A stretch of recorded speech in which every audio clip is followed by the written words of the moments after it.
I want to welcome you to Ream Library. The McFarland Center sponsors events, conferences, lectures, all kinds of talks like this on basic questions of meaning, morality, and mutual obligation. You can find our talks online at holycross.edu/McFarland Center, including in a few days, I hope, a recording of this talk. So when you go back to your roommates and you say you missed a really great talk, you should have been here. At least he or she can sit up at midnight and watch the talk online. So we're happy to do that. Today I'm really pleased to welcome Paul Walker back to Holy Cross. Paul is a 1968 graduate of the college. He taught here for a little while in CIS, actually. And he is the 2007 award recipient for the Sancte Crucis Awards. If you saw some of the Sancte Crucis alumni back a few weeks ago, you may know that it's the most important non-degree award that we give to alumni for those who distinguish themselves professionally and in the service of justice. That's not the only award that Paul's received, however. In 2013, he was named one of 4 Right Livelihood Award laureates for working tirelessly to rid the world of chemical weapons, according to the citation. The Right Livelihood Award is known internationally as the Alternative Nobel Prize. For more than 3 decades, Paul has worked, spoken, and published widely in the related areas of international security, threat reduction, non-proliferation, weapons demilitarization, and environmental security.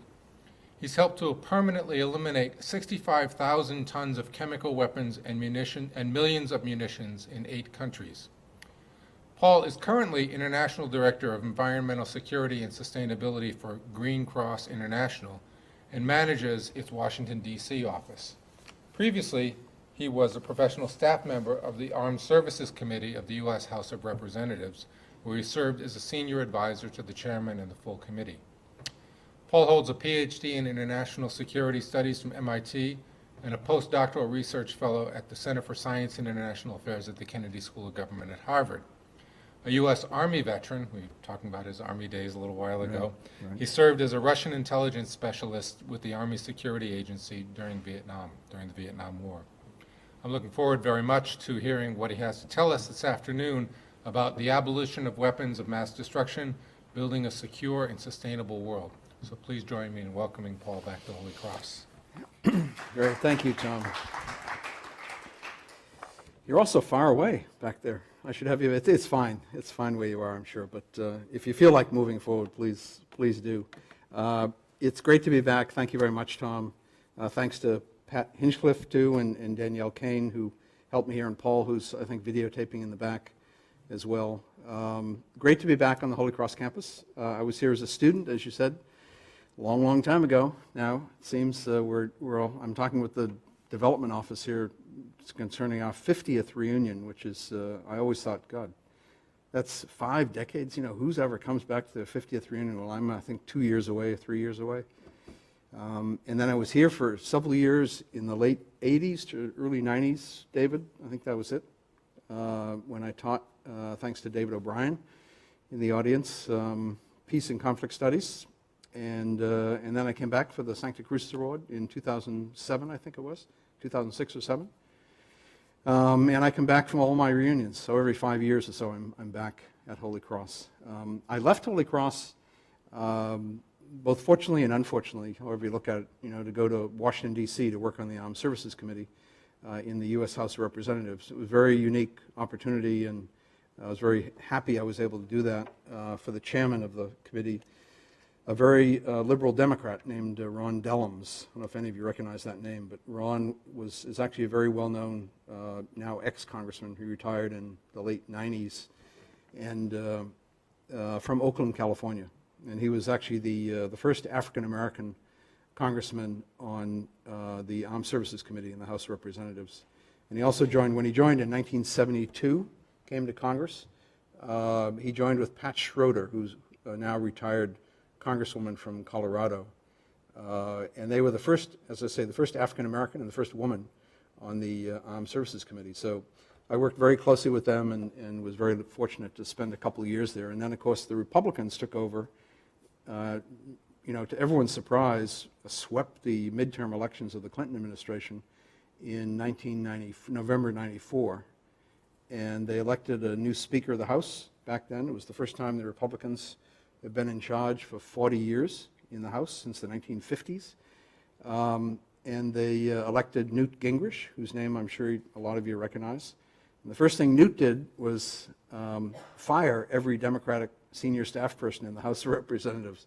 So I got fired at the end of 94, early 95, and then went to work eventually for Green Cross International, you see here, which was a group founded just a year or two earlier than by Mikhail Gorbachev, the former Soviet president. So I've stuck with Green Cross, and it's grown and grown and grown. We were five countries back then, and now we're 35 countries, national affiliates all over the world, and we do a wide variety of environmental, peace and justice, and public health related programs. So it's a great group, and I just urge you to look at the website. My last slide here will give you of course the website for it. So I'm going to talk about weapons of mass destruction. This is not an issue which is sort of on the forefront of the headlines many times, except that Pope Francis, of course, called for the abolition of nuclear weapons this past week. So that was a step forward. And I have actually one of my final slides you'll see is the quote from Pope Francis. But it is an extremely important issue. It's been very important to all of us who grew up during the Cold War, and has been very important for Mikhail Gorbachev, with whom I still work very closely. I'll see him next week, actually a week from today, in Geneva, Switzerland, where we're having our Green Cross General Assembly, which is a big meeting every 2 years with Gorbachev as chair, to talk about all the work that we do around the world. But let me move forward and get into the meat of this presentation. I'm going to talk about nuclear, chemical, and biological weapons, but try to put it actually in larger context. And of course, the theme I'll try to present, you'll hear as we go along, is that everything is connected. You have to look at these things in a holistic way, whether you're working in issues of poverty, whether you're family planning, whether you're working on environmental protection, climate change, public housing policy, on and on and on, public health policies, or foreign and military policy, and arms control and disarmament. You've got to be aware of the greater context. So let me push forward here. And I almost always start off, this year anyway, with a picture from World War I. Some of you may have seen this. This is actually a very famous photo from World War I. And you'll notice the soldiers there are all holding each other's shoulders and have blindfolds on. That's because they've been blinded by mustard agent that was introduced in World War I. And we commemorated the 100th anniversary, the centennial, of the first major use of chemical weapons. Chemical weapons actually go back, centuries and centuries, but poison arrows and dots and assassination plots and also poison food, and all the rest. But if you really look at it as major warfare, the first time it was really used in a major way was in World War I by Germany around Ypres, Belgium. And Ypres, where I spoke in April, the 100th anniversary of it was April 22nd of this year. And you'll find, if you get to, has anyone here been to Ypres, or Ypres, as they say in the French-speaking part of Belgium? It's a beautiful medieval classic town today. I'd urge you to, if you go to Belgium, visit Ypres. But it was 99% destroyed by the Germans back in World War I. And there were, thousands and thousands of soldiers, Belgians, French, British, eventually Americans and others, killed by chemical weapons in World War I. Since World War I, chemical weapons really haven't been used in a very major way, partly because the public at large, all the warring countries in World War I were so outraged at the horror of chemical weapons and the inhumane nature of it, that in fact it was banned, basically banned under the Geneva Convention of 1925. The United States, ironically, even though it condemned the use of chemical weapons, went forward and actually became the foremost authority and had the largest stockpile of chemical weapons on Earth for a long time, and didn't ratify actually the Geneva Convention till 50 years later, actually in the 1970s. So it took the United States a long time to agree that they would never use chemical weapons at all. Where they have been used, as you'll see here, is really the Iran-Iraq War in the 1980s, where Saddam Hussein had chemical weapons and used them on the Iranians along the Iranian border, killed tens of thousands of Iranians with chemical weapons back then. Now, what, 30 odd years ago. And today there's one of the most active anti-chemical warfare groups and non-governmental organizations in Iran. We do a lot of work with the Iranians. Actually, I've just been emailing back and forth with them the last week because there's so many victims in Iran, and many of them you see today who were little children back then are now in their 30s and 40s and 50s and still really having heavy respiratory problems and the like. You also had the Saddam Hussein attack in 1988. What I listed here is the Halabja attack. And Halabja is in northern Iraq, in the Kurdish area of Iraq. You'll hear a lot about, I think, during discussions about war in Iraq and Syria today. But there were about 5,000 civilians killed when Saddam Hussein attacked Halabja and the Kurds in northern Iraq back in '88. And then you had the '91 Gulf War, in which Saddam Hussein had chemical weapons as well. Didn't really use them in the '91 war much, but the Allied forces, the United States and others, attacked the chemical weapon stockpiles of Saddam Hussein and spread chemical vapor throughout a good part of Iraq. And a lot of the PTSD you see or health problems you see with Iraqi war veterans, American soldiers who served in Iraq today, are really from the attacks on the chemical weapons depots of Saddam Hussein back in '91. A '95 Tokyo subway attack, does anyone remember that? Probably some of you do. It's when the Aum Shinrikyo terrorist group in Japan used sarin that we heard about in Syria the last couple of years. And they killed about only 12 Japanese, as I recall, 12 to 15, but they injured about 5,000, basically due to panic that took place during the attack. And the good news was they didn't kill too many people. The bad news was they actually were actively trying to build chemical weapons, and they couldn't really effectively deploy it. They would have had much more casualties if they had just used a conventional bomb back then. But it really indicated in '95 that we had to worry about this stuff because, in fact, terrorists were getting an idea of being able to use it to terrorize people, even though by then it had been largely, banned throughout the world. Terrorists keep talking about Al-Qaeda did and Al-Nusra and ISIS. There's threats today about ISIS using sarin or mustard agent and chlorine, a dual-use chemical, throughout the Syrian civil war. So it's still a big issue if you're dealing with international security and peace efforts and arms control and disarmament. The good news is that we have a chemical weapons convention. And under the Chemical Weapons Convention, which was signed in 1993 by over 125 countries, been negotiated for about 12 years, particularly by the Russians, by the Soviets, and then Russians and Americans. But also the British were a real formidable force in supporting it. This is what's been declared. So under the Chemical Weapons Convention today, which is what now, it entered into force in '97, so it's 18 years old.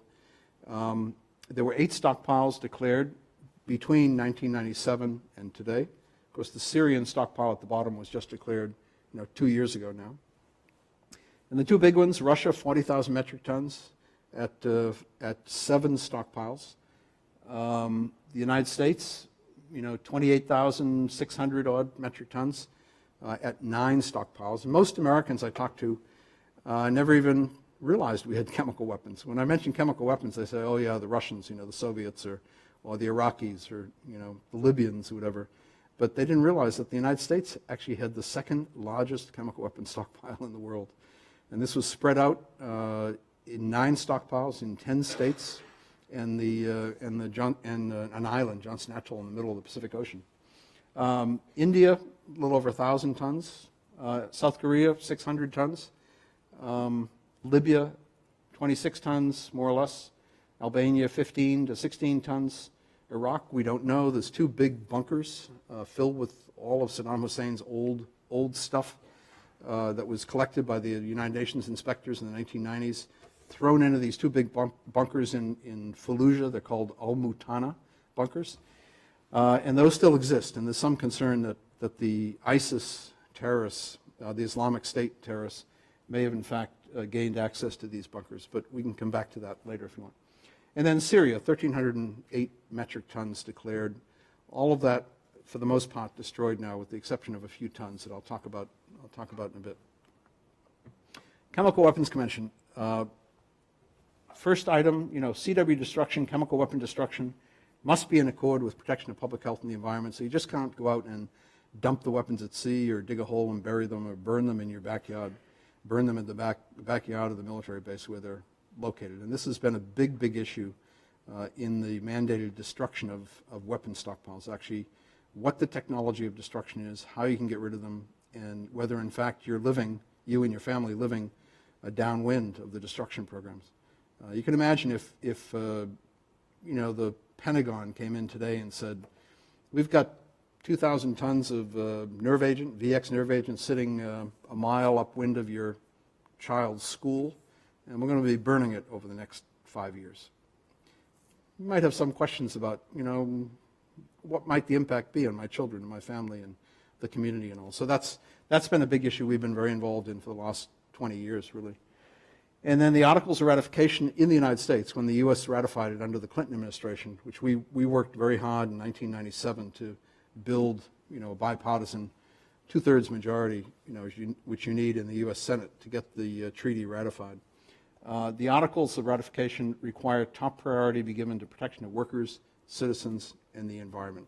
So you have to declare all your stockpile. You have to declare everything related to the stockpile.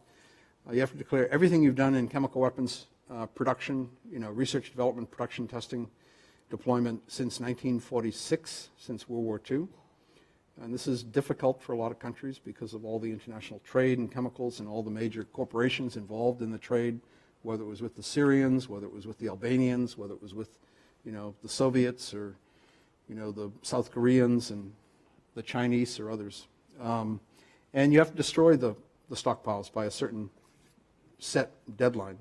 And this all has to be in conjunction with, protection of public health and the environment. And that's where, the rub comes many times. So where does chemical weapon destruction sit in the United States?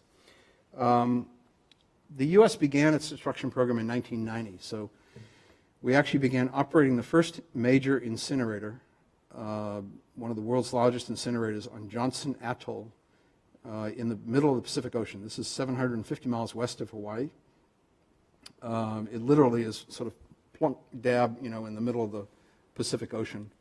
And everyone says to me, where did chemical weapons on Johnson Atoll ever come from? Well, we never had chemical weapons there until the 80s, when we moved two secret stockpiles we had in Germany as part of NATO defense, and we had in Okinawa as part of our Asian defense policy in the Pacific Ocean. Those were secretly moved from Okinawa and from Germany to Johnson Atoll in the 1980s and stockpiled there until we began burning it in 1990. And this is a prototype incinerator. The picture you see here of the incinerator, this is taken about a mile away from, this isn't Johnson Atoll, this is actually Umatilla, Oregon, right upwind of a Native American reservation. But it gives you a sense of the magnitude of these industry, facilities to eliminate major, some of the most dangerous stockpiles in the world in a safe way. Today, the United States has actually destroyed, 90%. So the good news is that we've destroyed 25,000 odd tons. The bad news is we still have almost 3,000 tons left. This is 25 years later after we've begun, destroying the stockpile. So we still have a ways to go. We can talk more. I don't want to dwell on any particular issue here right now, but please ask me questions if you want later on. Of the 9 stockpiles declared in the United States, 7 have now been destroyed. That's the 90%, which is great news. $30 billion has been spent, over $30 billion. So it's been one of the most expensive weapons acquisition programs, even though it's not acquisition at all. It's actually, environmental cleanup, really, and stockpile destruction. and that'll rise at least by another 10 billion before we're finished, probably surpass $40 billion. So one of the things to think about too is the cost to destroy these stockpiles, which were all invented from probably 1940 to 1980, 1975, is probably 1,000 times more expensive than it was to produce it to begin with. And that's a whole part of getting into weapons planning and whether there's such thing as green weapons, which is kind of a contradiction in terms. But in fact, there's a lot of thought now being given to any weapon system, or really any product, doesn't have to be a weapon system, that's produced so that it actually can be safely taken apart and recycled later on. And the two stockpiles left, one is Pueblo, Colorado, you see at the bottom here, and Bluegrass, Kentucky.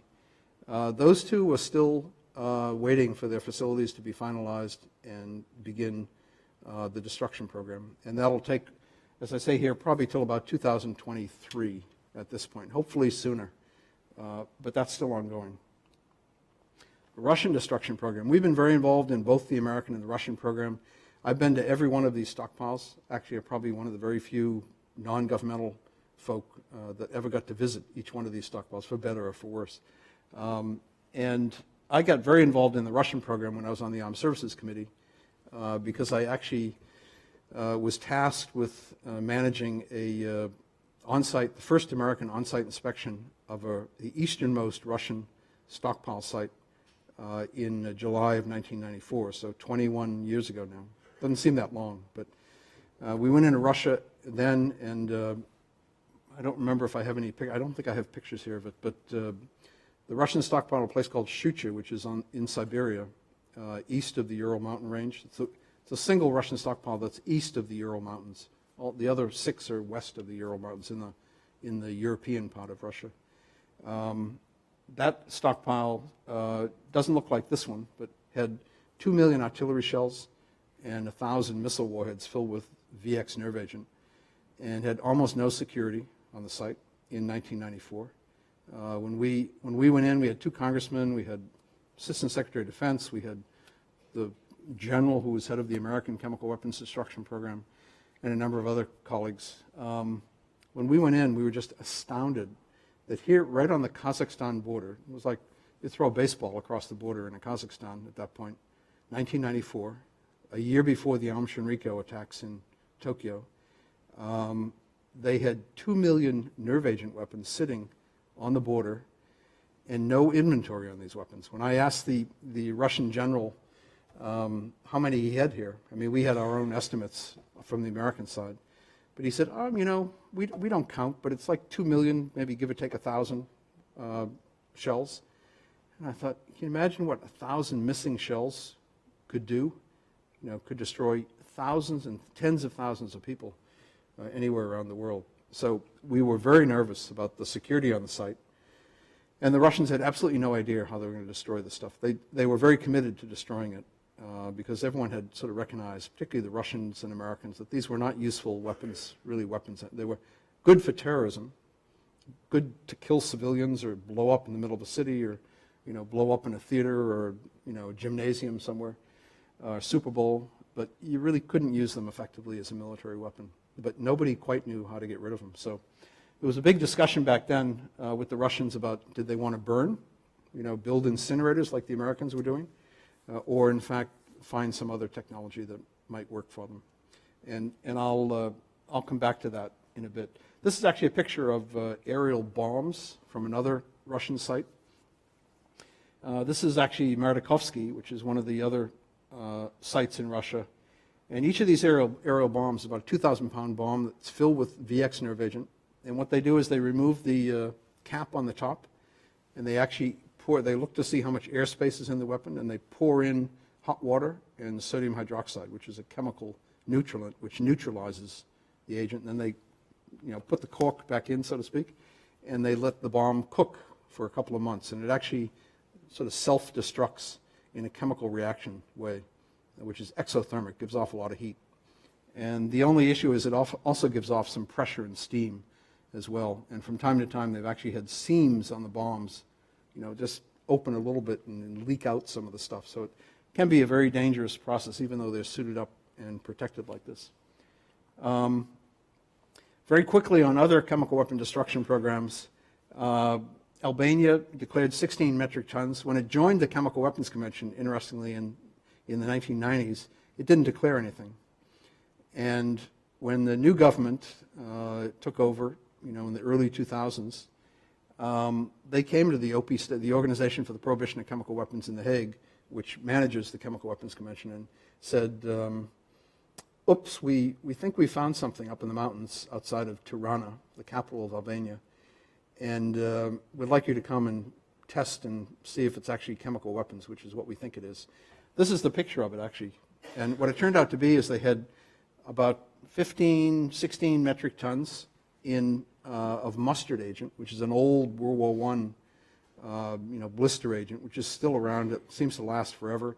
Once in a while we have security, police, and unexploded ordnance teams injured by mustard agent every year somewhere. And we also have fishermen injured when the stuff is brought up from the depths of the oceans, where a lot of countries have dumped their weapons over the years too. But this is what was found, and these were a large number of containers containing mustard agent, and they all had Chinese letters on the outside. So they obviously came from China. The Albanians today still refuse to admit that, and the Chinese refuse to admit it. I'm sure it's in their declaration to the OPSW when they joined. But this was actually finally destroyed. The Americans came in, the Germans actually came in themselves in a company called Eisenmann. And in 2007, the end of 2006 and 2007, set up a little mini incinerator up in the mountains. This is just outside of Tirana. There was no security on this site at all, just a dilapidated garage in the mountains. So thank goodness that we found this garage before anyone else got a hold of it. And they burned it. The only problem was they miscalculated the speed of incineration and the volatility of the mustard agent. And so the first container here they put in the incinerator burned out the incinerator. They expected it would take 19 minutes, took 19 seconds to destroy. It sort of exploded in the incinerator, burned a hole right through the bottom of the furnace, burned out the afterburner. They had to shut everything down. And so Albania wound up being actually the first country that actually technically violated the Chemical Weapons Convention, because they missed their deadline, because everyone knew why. It was not their fault, but was a big issue at the time. South Korea, 605 metric tons. The only thing I'd say about South Korea is, number one, they don't allow their name to be used in any official capacity with regard to chemical weapons. So if you go to the OPSW and their annual meeting of states, conference of states parties, conference of the countries every December, which I'll do this December in The Hague, the Netherlands, you'll find that all the official documents, list all the declared possessor states, the United States, Russia, and then they'll say, and another state party, another country. And that other country, everyone smiles, it's South Korea. And I'm not quite sure why the South Koreans are so secretive about all this, but it could be for domestic purposes, because we know that North Korea still has a very large chemical weapons stockpile. And one of the very few countries still remaining outside the treaty regime. And I'll come to that later, I think, too. But it also could be that the South Korean stockpile looked like identical to the very newest American stockpile. And so it was pretty clear, I think, that the Americans either transferred chemical weapons to a stockpile to South Korea to help them defend against North Korea, or they transferred the technology, at least. But this was all done before the treaty came into force, so technically was not illegal under the Chemical Weapons Convention. India, also very quiet about its stockpile. They had a stockpile of mustard agent, over 1,000 tons. They won't say anything publicly about where it was, how it was destroyed. It was burned, actually. And I believe that they're so sort of sensitive about the issue because they had absolutely no public discussion or public outreach about it. It was burned. If you've been to India, you know how densely populated the cities are there. And the sad thing is, I'm sure it was burned right in somebody's, probably thousands of people's backyard, and nobody ever knew it at all.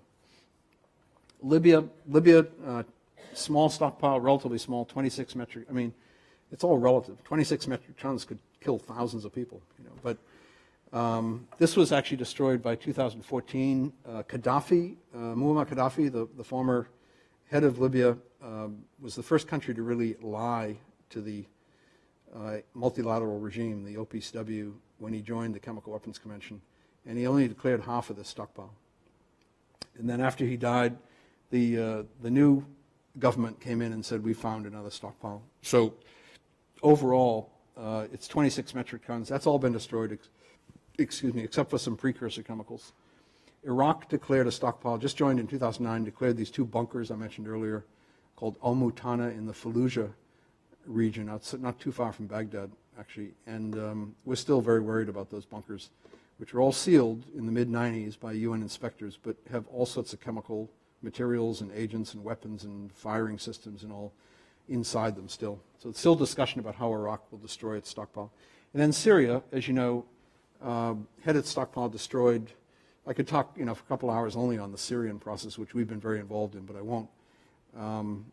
But that's all gone fairly well, thanks to the United States, which destroyed half the stockpile on board a ship. You may recall the Cape Ray, which neutralized half the agents and chemicals in the Mediterranean. We actually helped with that, trying to help facilitate it, because obviously there was a lot of concern around the Mediterranean, particularly from fishing industry and tourist industry and environmental activists, that in fact the United States would either have an accident or dump the stuff overboard in the Mediterranean, which they didn't. And actually in the end, there were a few minor mishaps, which I can talk about if you'd like, but in the end, actually everything went quite well. And the secondary waste and precursor chemicals were destroyed in the United States, in Texas, in Finland, in Britain, and in Germany. But there's still, you notice I said 1,308 metric tons earlier, but this 1,292, 99% has been destroyed, so it leaves about 16 metric tons remaining. And that tonnage remains still outside of Houston, Texas, partly due to the fact that the containers that the chemicals came in were very badly corroded and dangerous, actually, very dangerous. Amazingly, that they got here they got to Texas in one piece. And it's going to take another few months to fix that and get them destroyed. I'd also mention that probably most of you here are totally unaware of, because chemical weapons were such a big industry during the Cold War in both the Soviet Union, Europe, and the United States, that we still have somewhere over 200 suspected burial sites all over the country of chemical weapons. And one of those happens to be in Massachusetts. Could you guess where it might be? Fort Devens.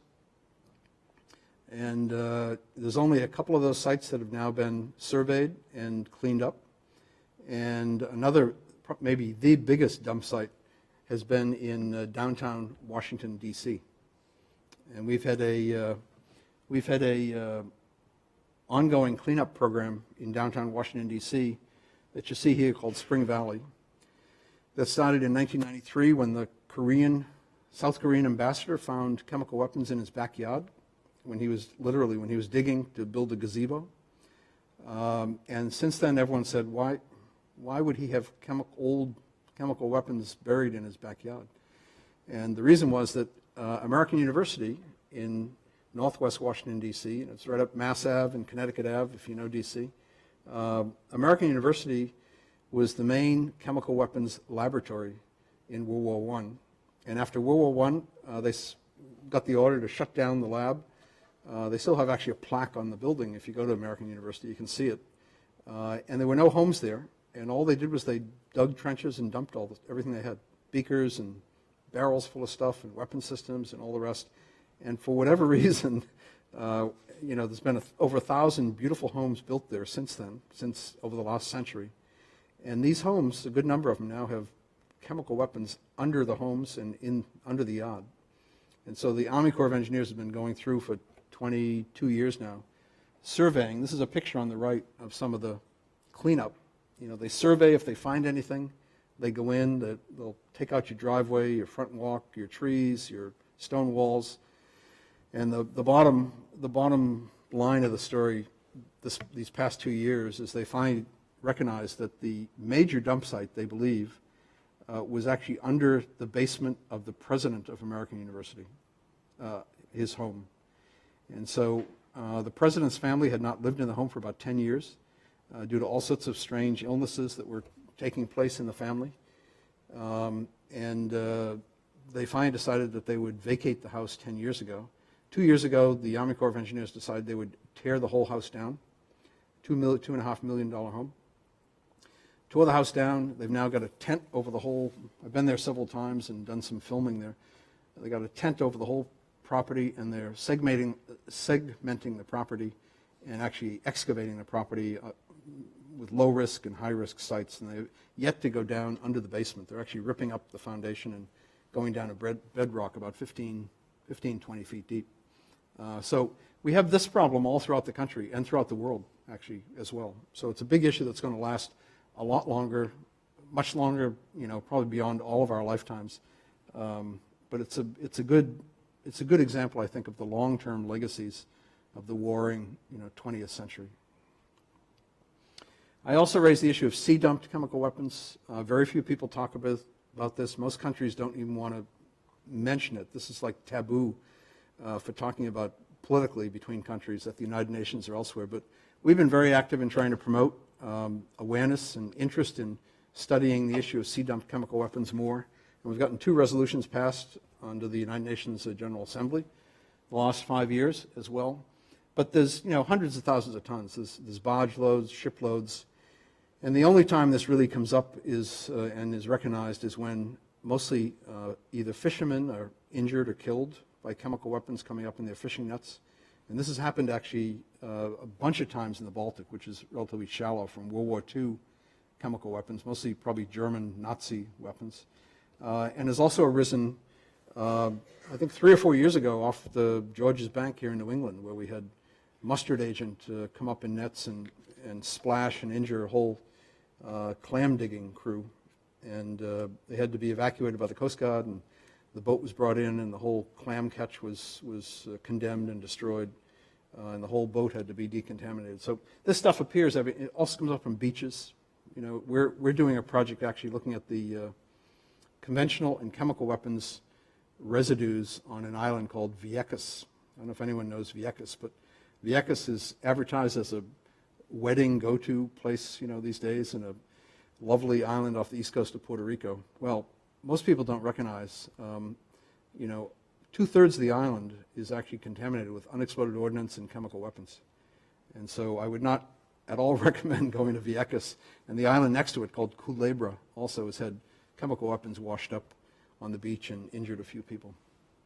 Let me keep moving.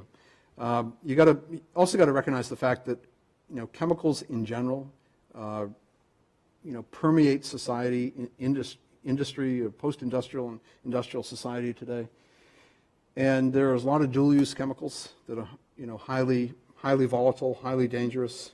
I mentioned the Bhopal disaster because a lot of people haven't heard of this back because it was 1984. But Union Carbide, now I think owned by Dow Chemical, had an enormous release of methyl isocyanate in India in December of 1984, and it wound up killing somewhere between 4,000 and 20,000 people. It's hard to, correlate how many deaths are as a result of this, but it's a minimum of 4,000 deaths, which were pretty immediate right after it. And the communities there talk about over 500,000 injuries since then. So this was an enormous disaster.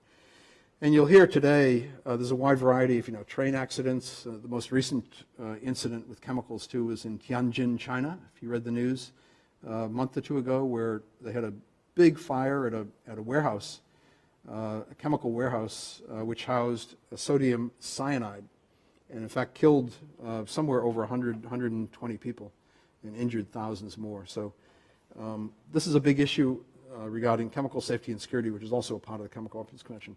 So let me briefly talk about nuclear and bio, and then I'm going to conclude, and we can open up for questions, Tom. But nuclear weapons, in the height of the Cold War, this was a big topic of discussion. 1970s, 1980s, when you had President Reagan, talking about trying to fight and survive a nuclear war with the Soviets, and You had rhetoric very similar coming back from Moscow as well. But, that's a picture of Hiroshima right after the bomb in 1945. About 250,000 killed in Hiroshima and Nagasaki total. Many more, hundreds of thousands and millions, further injured and impacted by those bombs from World War II. The United States and the Russians, have 8 to 10,000 weapons, depending on how you count. Most of them are in reserve or in inactive reserve today. And I think that's one of the next steps to try to reduce nuclear weapons arsenals. But you've got the British, the French, the Chinese, the Indians, the Pakistanis, the Israelis, and the North Koreans, each with somewhere between 5 and 350 weapons as well, and continuing to grow, actually, in all those countries too. Israel's the one country, that isn't recognized one way or the other if they have a nuclear weapons stockpile or not. But in general, those of us in the field recognize Israel as a nuclear weapons state. But India, Pakistan, and Israel, of course, and North Korea don't belong to the Non-Proliferation Treaty regime. So we have a long way to go in reducing nuclear weapons. I also like to raise the question of nuclear testing, because we haven't had really much nuclear testing in the last 25 years, really maybe 30 or 35 years. It's still important to recognize that we've had over 2,000 nuclear weapons tests since 1945, when Trinity was the very first test in the United States, and then we had Hiroshima and Nagasaki. The United States is ahead in this game, well over 1,000 nuclear tests. The Soviets/Russians are right behind with 715. The British, 45, most of which were done either in the United States or in the South Pacific by the United States on behalf of the British. France, 210. China, 45. India, 6. Pakistan, 6. Israel, potentially 1 test. There's still some question about that. In the late 70s, I believe, or early 80s it was. That was a sort of satellite blip off the coast of South Africa. There was a long study that a colleague of mine at MIT did the study on. And it was thought to be a nuclear weapons test secret nuclear weapons test by Israel and South Africa, actually. And Israel, of course, went on to build nuclear weapons. And then you have North Korea, which has done the last 3 tests in 2006, 9, and 13, and may be actually preparing for another test in the near future. The thing to remember about nuclear testing, I think, is that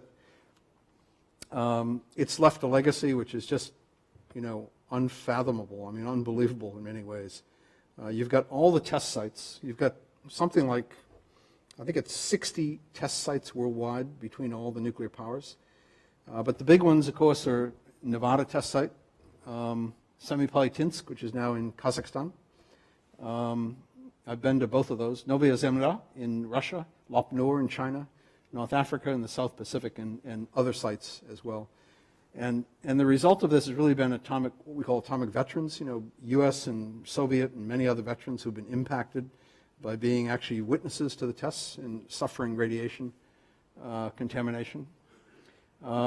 You've got amongst, downwinders, veterans, and other innocent victims, you've got increased cancer rates, birth deformities, infant mortality rates much higher. And the other thing I always point out is right at the bottom here where I say national sacrifice zones. By that, I mean that if we have certain areas of the country, and the Soviets are the same, the Russians and the Chinese are the same, where we've had to actually give up any hope of doing anything with a large amount of land due to, in fact, the impact of radiation that's left behind the test sites, weapons development sites, plutonium reactors and the like. And the biggest site is, I'll come to, I think, in a minute, I think it's the slide after this, is actually Hanford, Washington, and Washington State. Fissile material, another issue we have to worry about. Just like with chemical weapons, you got to worry about chemical weapons. You also have to worry about dual-use chemicals, commercial chemicals, because they're all over industry and modern development. With nuclear weapons, you have to not only worry about nuclear weapons, you have to worry about fissile material, and this is what the whole question about the Iran deal the last year has been about. Uranium can be enriched to weapons grade. Plutonium itself can be used for weapons. And we have, somewhere in the military and commercial bomb grade fissile material in the world, we have enough weapons-grade material to produce about 100,000 nuclear weapons, in addition to what we have today in the world. So everyone is aware, this is what the nuclear security summits are all about, that Obama will host, for the fourth and last time in Washington in the end of March and early April of next year. But we've done a lot of work in trying to convince countries, and certainly Obama and many of the other 50-odd countries that participate in the Nuclear Security Summit do too, to try to secure weapons-grade fissile material. You may have seen enriched uranium was just removed from Switzerland, of all places, in a research reactor in Switzerland. Was just removed from Jamaica, in a research reactor in Jamaica a few weeks ago. And you just don't want anyone to get their hands on this material, because they could be difficult to make a nuclear weapon, but it's not out of the realm of possibility. In fact, they could make a radioactive or dirty bomb out of this stuff. So this is actually, that's a picture actually of fissile material being removed from the Ukraine a few years ago. Rocket motor destruction.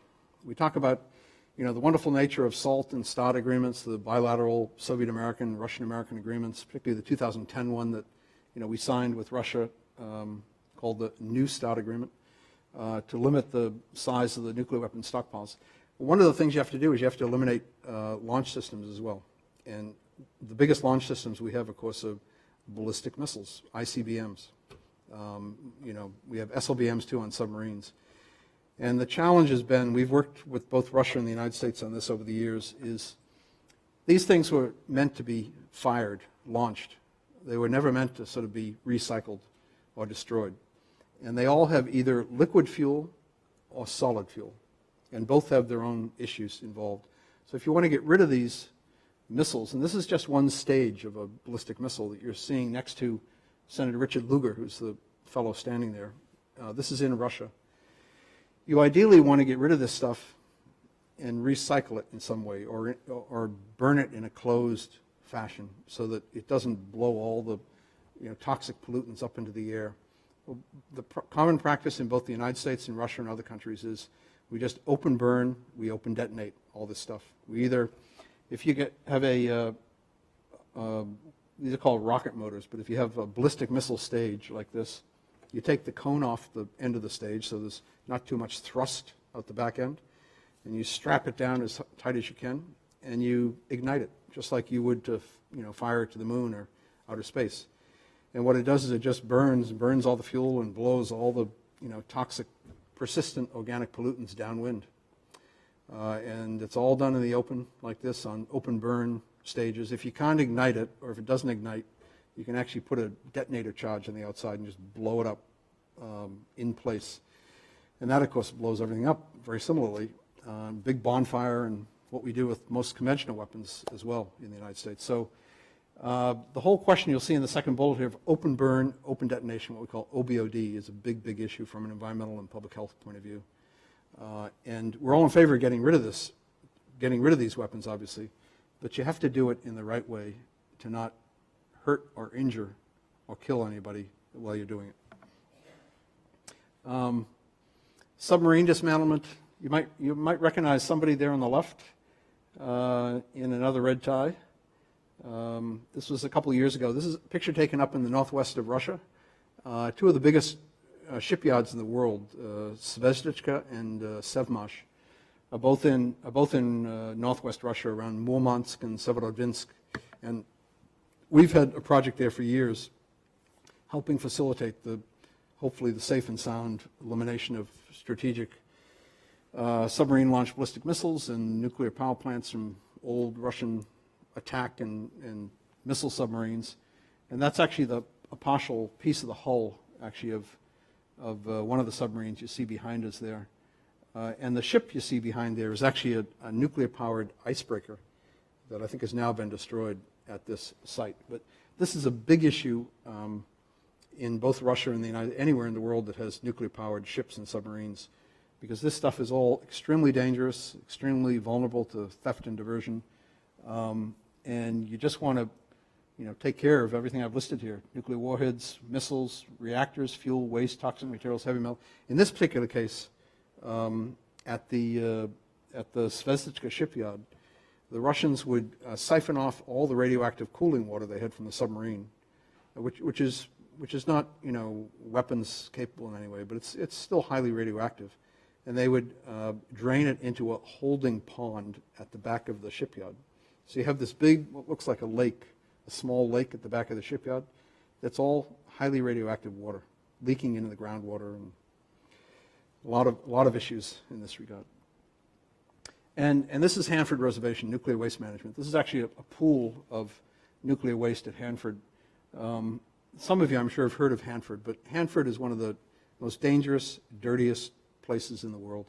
And we're spending over $2 billion a year because we have no idea what to do with the nuclear waste from, this is all weapons development, let alone nuclear power and commercial reactors. And this is like a city unto itself. And the big issue up at Hanford is these old holding tanks. They look like big oil and gas tanks, like the Carita, Sister Carita tank we have in Boston, you see on the waterfront. And they're all rusted and leaking radioactive waste into the groundwater, seeping into the Columbia River, which of course is the big fishing resource for the Native American reservations in Idaho and Oregon and Washington State. So same thing in Russia. You've got even worse situations there. These are long-term, expensive, dangerous legacies that we have really today still no idea of the long-term impact on public health and the environment. And nuclear famine, I just mentioned this, that, if you think 10,000 weapons or 15,000 nuclear weapons are a lot, any 100 of these launched anywhere, let's say an exchange between India and Pakistan, will, in theory, bring on nuclear famine because of what we used to call nuclear winter years ago. But nuclear famine, it basically sends up sufficient cloud and dust that it changes the temperature. If you think climate change is bad now, just wait if we have a nuclear war in the subcontinent or anywhere else in the world in the northern hemisphere. It's estimated it would reduce corn production 10% for 10 years, and Chinese rice production down 21% for 4 years. And basically, more people would be killed over the next few decades from starvation and agricultural chaos than would be from the nuclear war itself. And biological weapons. I'll finish up quite soon. I think I only have like five or six more slides. These have long been banned, obviously by the 1972 Biological Weapons Convention, what we call the BWC. But in fact, from 2001 when we had a anthrax attack right after 9/11, a few people died in that. But we realized then that, in fact, biological weapons could be used as terrorist incidences. And there's been many other cases, salmonella and things of that nature, that terrorists have tried. It has really probably more socioeconomic and psychological impact than actually killing power. But you never know. And so there's a lot of ongoing issues about trying to get all countries into the Biological Weapons Convention. The challenge under the BWC is that we unfortunately don't have any verification regime. And whereas under the Chemical Weapons Convention, there's a global inspection system and over 100 inspectors that operate out of The Hague and the Chemical Weapons Convention that inspect both industry as well as remaining stockpiles and destruction programs. Under the BWC, largely because the United States has opposed any inspection regime, we do not have an inspection regime. So this is still of concern. And you may have heard, actually, for example, the National Institute of Health, NIH, in Washington last year found an old vial of smallpox in an old refrigerator. And I kept thinking, well, if the Russians had, this had been found in Russia, we all would have been screaming, that somehow the Russians were hiding secret amounts of smallpox. It was found in downtown Washington, D.C., in National Institute of Health. And you may have also heard this year that some of our biological defense program, BSL 3 and 4 labs, out at Dugway in Utah, shipped live anthrax to, 194 different sites around the world, mistakenly. They thought it was dead anthrax for research. Turned out to be live anthrax. And so there are accidents of this nature that we really worry about and need to get more involved in. Legacies of biological weapons. We also cleaned up it's probably 12, 15 years ago, big dump site of anthrax in Russia. It was Vorozdenia Island. which is in southwest Russia, by the USCTR Cooperative Threat Reduction Program that we've worked with closely over the years. We also had a tularemia accident at the BSL-3 lab at the time at Boston University about 10 years ago. Where two scientists, pricked themselves with tularemia and thought it would be okay. They both came down with tularemia. Could have been a disaster if they weren't caught in time. And there's also ongoing, concerns over what we call biological weapons defensive work, vaccine research. You may have heard about the avian flu research in the United States and in the Netherlands, funded by NIH. Again, trying to look at variations of avian flu and see whether we could, in fact, make it so it was could transfer between birds and human beings. Big brouhaha over that a couple of years ago. So let me make a few conclusions. Weapons of mass destruction, WMD, have many impacts on public health and the environment, not only in war, but in research, development, testing, production, storage, demilitarization. The dangerous legacies of weapons of mass will be with us for decades and centuries to come. I think I've tried to show that in a few examples here. Costs of security, cleanup, remediation are incalculable, but many times original research and development costs. It's important to recognize the life cycle costs of weapons of mass destruction, or really anything we do, and to place safety, security, and protection of health and the environment in top priority on all of this. Equally important is to strengthen the Non-Proliferation Treaty, the NPT, the Chemical Weapons Convention, CWC, the Biological Weapons Convention, BWC, CTBTO, Comprehensive Test Ban Treaty Organization, which the United States has not yet ratified. It's a big fight over that in Washington, and the IAEA, the International Atomic Energy Agency, which is all part of the inspection of the Iran deal. By universalization, that means getting every country into all the treaty regimes. We have dozens of countries missing from these different regimes. National implementation, meaning getting the countries to actually implement their obligations under each treaty. And transparency and remain inclusive of all stakeholders in major decision making. And I pulled up a quote from Obama's Prague speech in 2009, where Obama, you'll see here, argued for abolition of nuclear weapons. This was, we felt, a big breakthrough at the time, and yet, the whole process has been sort of slowed down ever since, which I think is a bit of an understatement, but we can talk about that more if you'd like. I also pulled up one of the Pope's quotes, from the last week. I was in Washington last week when he came, and the city was almost shut down with all the brouhaha over Pope Francis. He said, "There's an urgent need to work for a world free of nuclear weapons with the goal of complete prohibition, not just limited disarmament, but complete prohibition."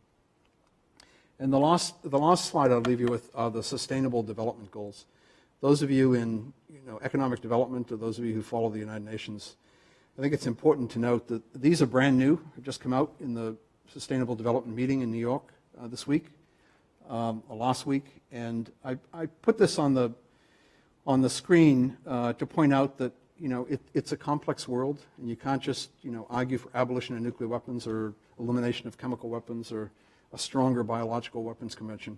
We actually all have to be aware and try to work for all of these goals, which are interactive, interrelated. The favorite of my wife, no poverty. She also likes number 5, gender equality.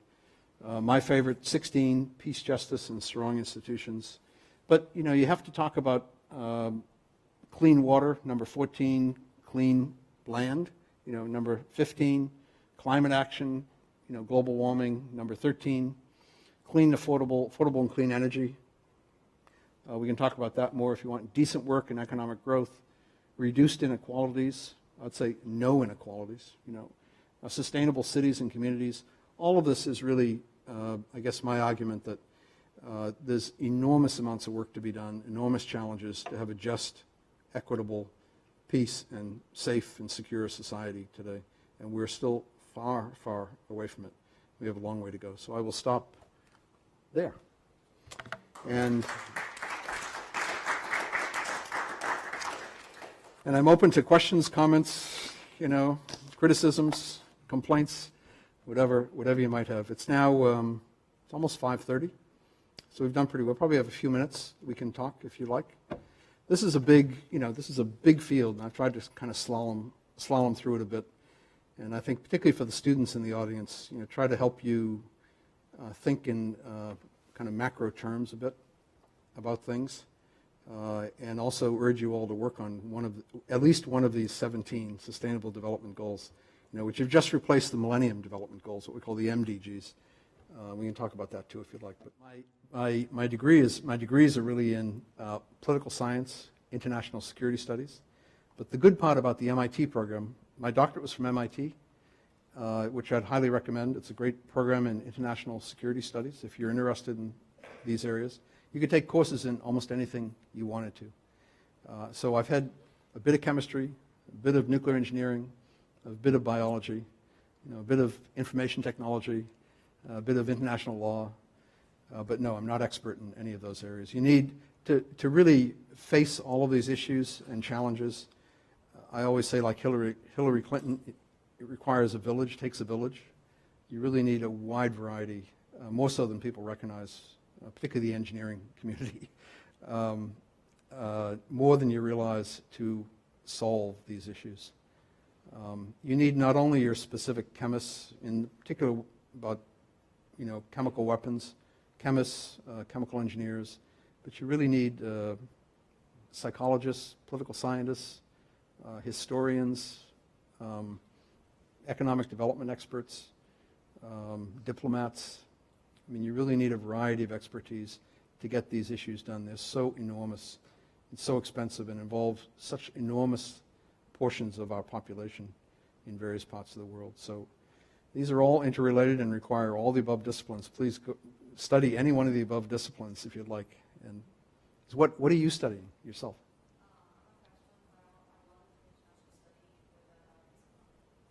You do? Good. Good. When I started Holy Cross, I was a physics major. And I shifted, because I was very good in physics, and then I shifted to mathematics.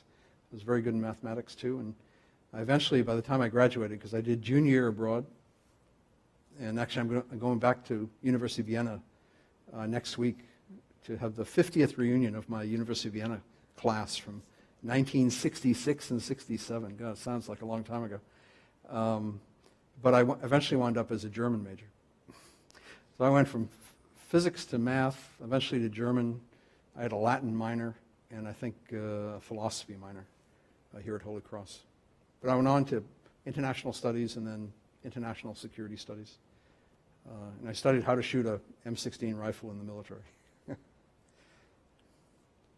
Yeah, Gary. Paul, first I want to thank you for this really wonderful presentation. Thank you. Grim, to say the least. I don't want to be too depressing, It's we've accomplished a lot, actually. It's reality. It's reality, yeah.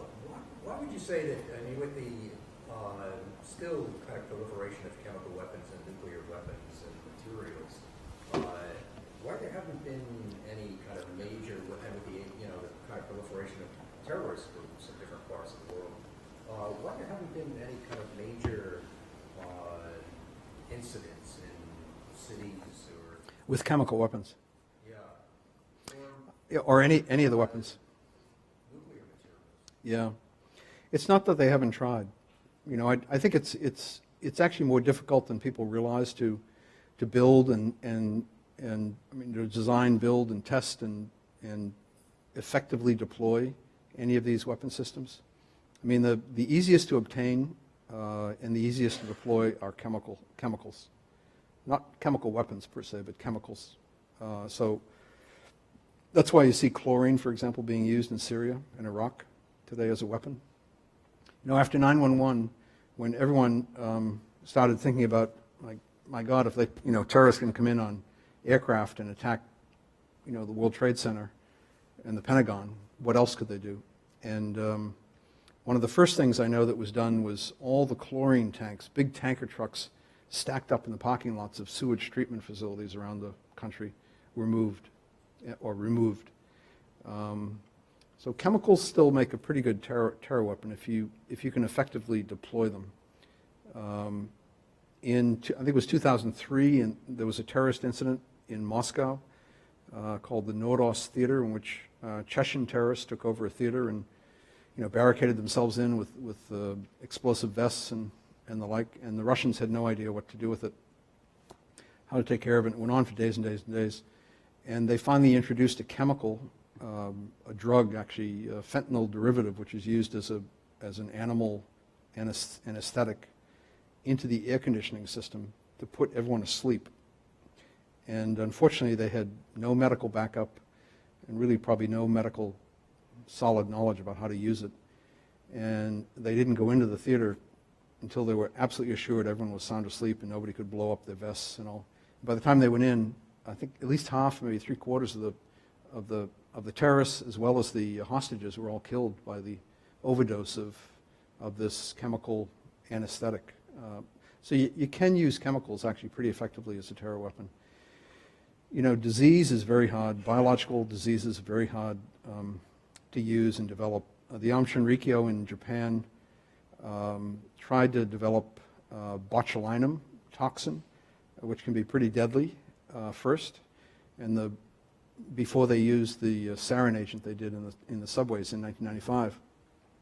But the story is told, which is largely true, I think, that when they tried to develop the botulinum toxin, one of the scientists they were using in their do-it-yourself laboratory fell in the vat of botulinum and came out of the vat and was perfectly healthy, didn't notice any negative things at all. So they finally gave up, trying to develop large doses of biological weapons. And the anthrax that was deployed in 2001 in little, the 5 envelopes that were sent to different places, there were 1 or 2 envelopes which were military-grade anthrax, which means it's almost like floating talcum powder. It's absolutely tiny, minuscule particles that just float in the air when you open the envelope. But the rest of it wasn't at all. It was really heavy, almost like sand, beach sand. Not very effective either. Nuclear weapons, also relatively difficult to build.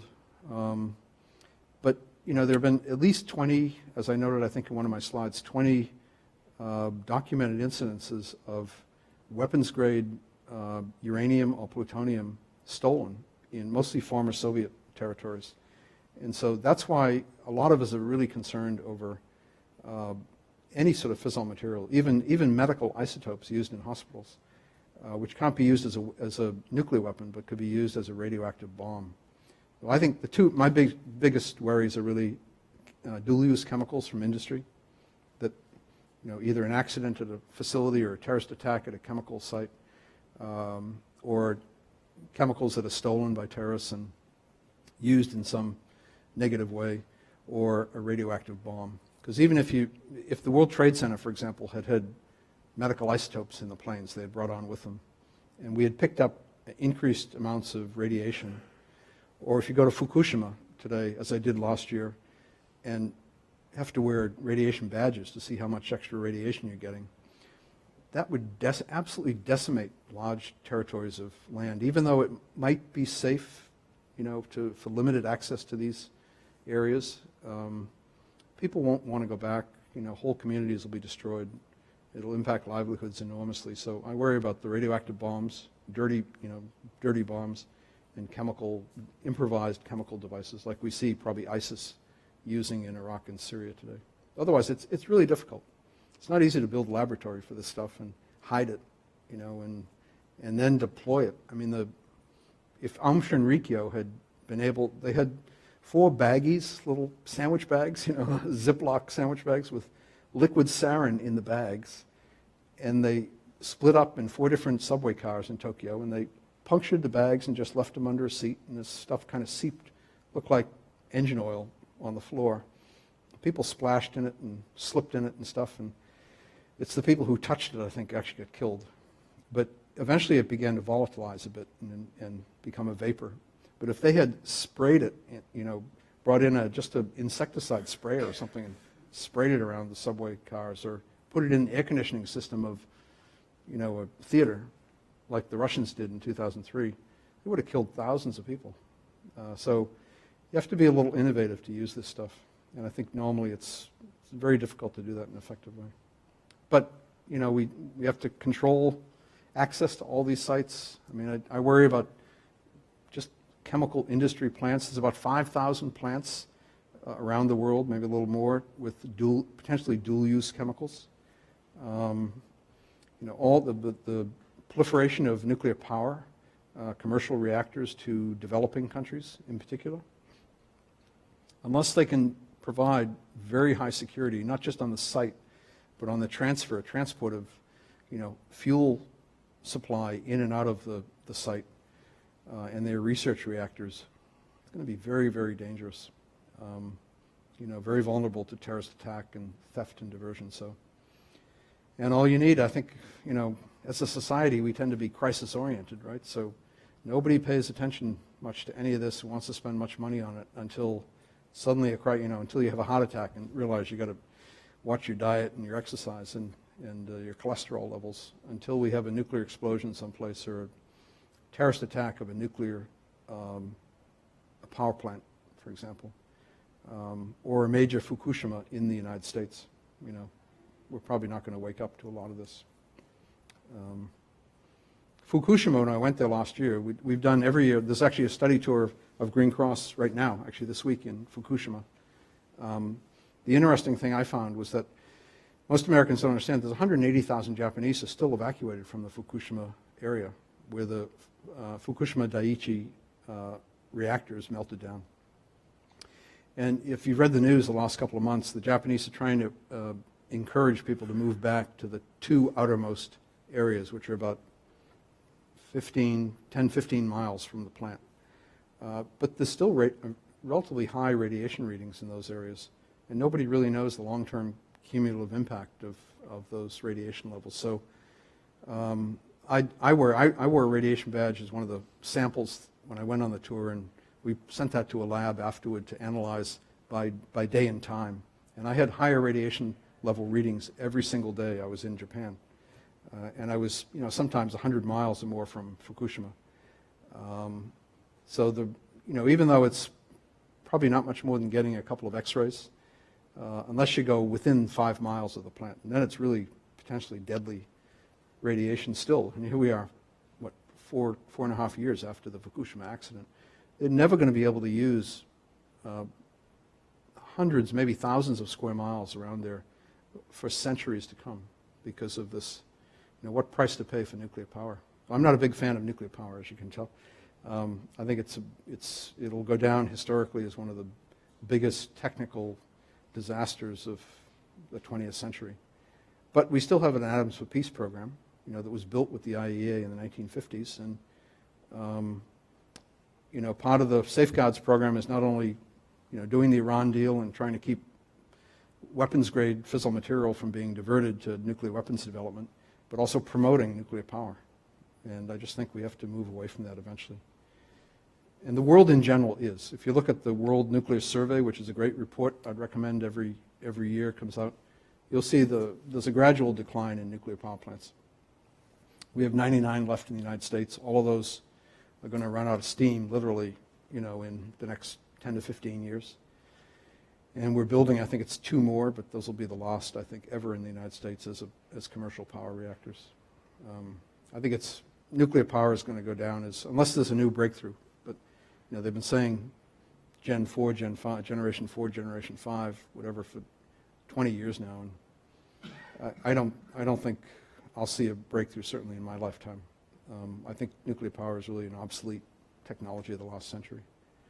So we can't burn. We don't want to burn fossil fuels, right? So we got to develop solar, wind, geothermal, hydro a bit. All of those have downsides to them too, but not to the extent of we see the disaster in Japan today, or 3 Mile Island or Chernobyl. We do tours every year actually around Chernobyl too to try to help the Ukrainian and Belarusian communities, and it's just so sad. And we know that all the insects and animals there are having genetic mutations all around Chernobyl.